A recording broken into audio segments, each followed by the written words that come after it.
Good morning student, welcome in online class 10th class chapter 3 अंग्रेजी साम्राज्य के प्रतिकार एवं संघर्ष। इसके पहले वाली क्लास में मैंने आपको बताया था कि अंग्रेजों का हमारे साम्राज्य पर अधिकार होने लगा और हमारे यहाँ पर इसमें मैंने पहले वाली क्लास में अंग्रेजों और मराठों के बीच में युद्ध बताया था। आज हम पढ़ेंगे अंग्रेजों का मैसूर के साथ में कितने संघर्ष हुए। अंग्रेजों का मराठों के साथ 3 युद्ध हुआ था। अब यहाँ पे आंग्ल और मैसूर का संघर्ष पढ़ेंगे। 1761 में हैदर अली के मैसूर के राजा नंदराज से सत्ता छीन ली गई और सर्वेसर्वा बन गए।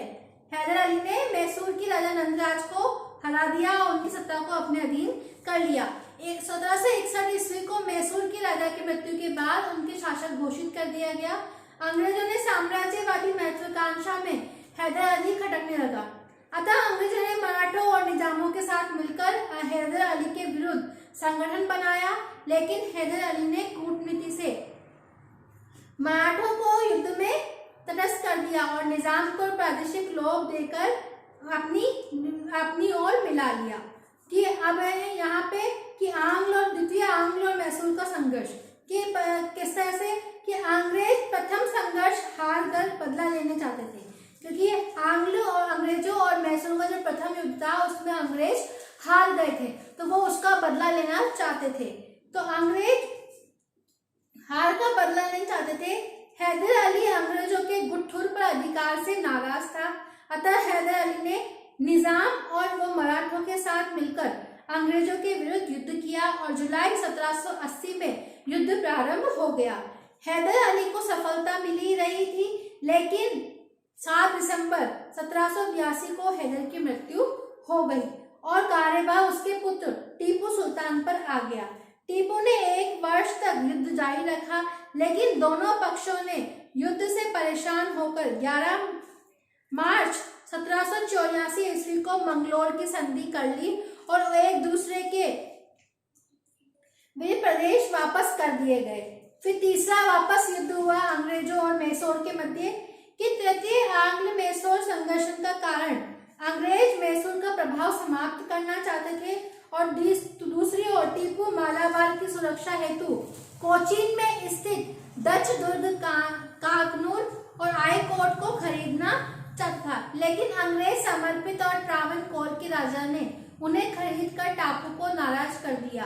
कि उससे क्या किया उन्होंने कि उसने उनको खरीद लिया जो टीपू सुल्तान चाहता था, तो इससे टीपू सुल्तान के मन में नाराजगी आ गई और अप्रैल 1790 को टीपू ने ट्रावनकोर पर आक्रमण कर दिया और कॉर्नवालिस के विशाल सेना के साथ मैसूर पर आक्रमण कर दिया। टीपू ने वीरतापूर्वक मुकाबला किया, लेकिन अंत में 23 फरवरी 1792 को श्रीरंगपट्टनम की संधि करनी पड़ी। फिर चौथा युद्ध हुआ आंग्ल और मैसूर के मध्य।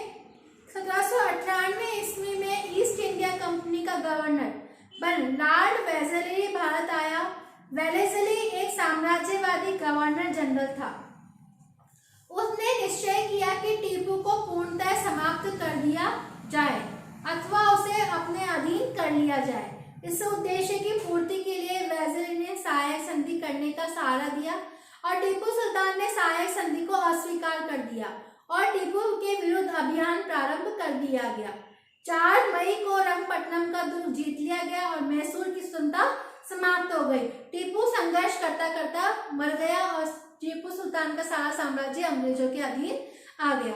अब अंग्रेजों का पंजाब के साथ संघर्ष हुआ कि अफगानिस्तान के शासक ने रणजीत सिंह को पंजाब का गवर्नर बनाया।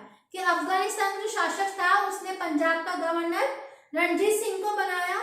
रणजीत सिंह सतलज नदी के पूर्व में स्थित प्रांतों पर अधिकार करना चाहता था, जबकि इस क्षेत्र पर अंग्रेज अपना आधिपत्य चाहते थे। अंग्रेज चाहते थे कि इसको हम अपने अधीन करेंगे, लेकिन रणजीत सिंह भी उन सबको अपने अधीन करना चाहता था।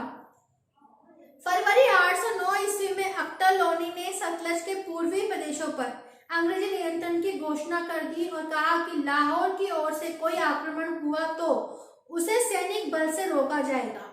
महाराजा ने मात खाई और 25 अप्रैल 1809 ईस्वी को रणजीत सिंह और अंग्रेजों के मध्य अमृतसर की संधि हुई, जिसमें सतलज नदी के पूर्वी तटों के राज्यों पर अधिक अंग्रेज नियंत्रण स्वीकार कर लिया गया।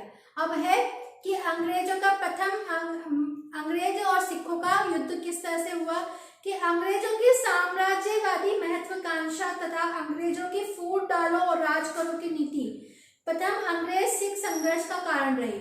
प्रथम मुठभेड़ के बाद 13 दिसंबर 1845 में लॉर्ड हॉर्डिंग्स ने सिखों के विरुद्ध युद्ध की घोषणा कर दी और 18 फरवरी 1886 के सबराव के युद्ध में सिखों की बहुत बड़ा निर्णायक हार हुई और 13 फरवरी 1886 को अंग्रेजों ने लाहौर पर भी अधिकार कर लिया।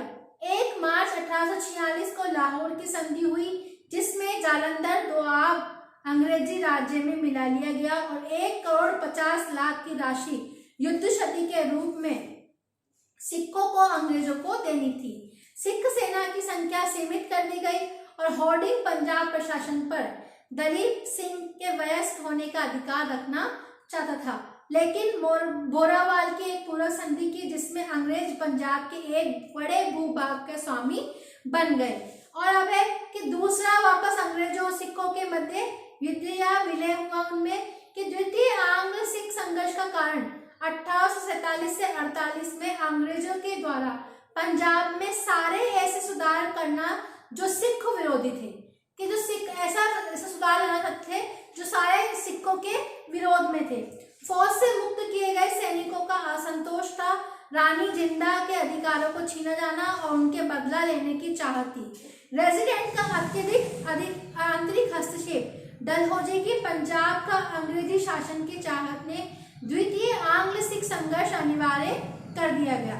10 अक्टूबर 1848 ईस्वी को गवर्नर जनरल डलहौजी ने सिखों के साथ अंतिम युद्ध करने की घोषणा के साथ ही युद्ध प्रारंभ हुआ और मार्च में शेर सिंह, छतर सिंह और मूलराज सिंह आदि सिखों के समर्पण के साथ ही युद्ध समाप्त हो गया।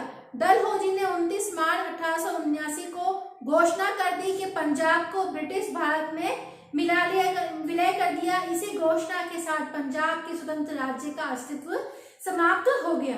आज हमने ये पढ़ा, अब अगली क्लास में हम पढ़ेंगे कि किस तरह से हमारा 1857 का स्वतंत्रता संघर्ष शुरू हुआ था और उसके क्या क्या स्वरूप थे और क्या कारण थे, इसका हम आगे वाली क्लास में पढ़ेंगे।